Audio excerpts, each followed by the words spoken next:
राधे राधे आप सभी लोगों को मेरे चैनल धार्मिक भक्ति वर्ल्ड में स्वागत है। आज मैं आपको सुनाती हूँ कामदा एकादशी की कथा। कामदा एकादशी चैत शुक्ल पक्ष में कामदा नाम की एकादशी होती है।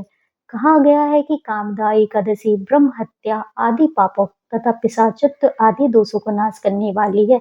इसके पढ़ने और सुनने से वाजपेयी यज्ञ का फल मिलता है। पौराणिक उल्लेख प्राचीन काल में भोगनीपुर नामक एक नगर था। वहां पर अनेक ऐश्वर्य से युक्त पुंडरीक नाम का एक राजा राज्य करता था। भोगनीपुर नगर में अनेक अप्सरा, किन्नर तथा गंधर्व वास करते थे। उनमें से एक जगह ललिता और ललित नाम के दो स्त्री पुरुष अत्यंत वैभवशाली घर में निवास करते थे। उन दोनों में अत्यंत स्नेह था, यहाँ तक कि अलग अलग हो जाने पर दोनों व्याकुल हो जाते थे।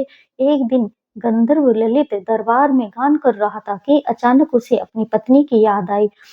इससे उसका स्वर लय एवं ताल बिगड़ने लगे।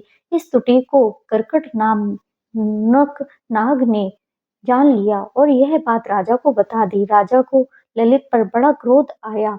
राजा ने ललित को यह वृतांत मालूम हुआ तो उसे अत्यंत खेद हुआ। ललित वर्षों तक राक्षस योनि में घूमता रहा। उसकी पत्नी भी उसी का अनुकरण करती रही।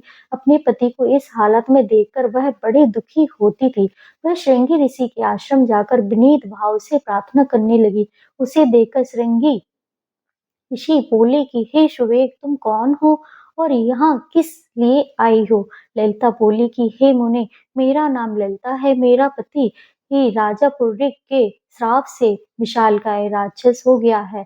इसका मुझको महान दुख है। उसके उद्धार का कोई उपाय बतलाइए। श्रृंगी ऋषि बोले, हे गंधर्व कन्या, अब चैत्र शुक्ल एकादशी आने वाली है, जिसका नाम कामदा एकादशी है।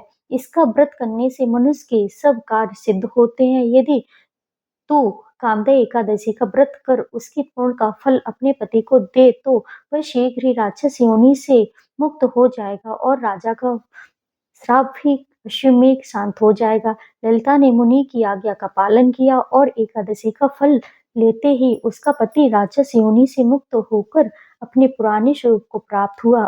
फिर अनेक सुंदर आभूषणों से युक्त होकर ललिता के साथ विहार करते हुए दोनों विमान में बैठकर स्वर्गलोक को प्राप्त हुए।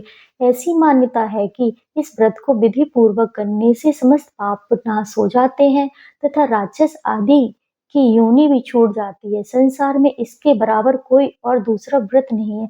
इसकी कथा पढ़ने या सुनने से वाजपेयी यज्ञ का फल मिलता है। आज का वीडियो यही समाप्त करते हैं। हमारा वीडियो अच्छा लगा हो तो लाइक, सब्सक्राइब, कमेंट करें। आप सभी का धन्यवाद।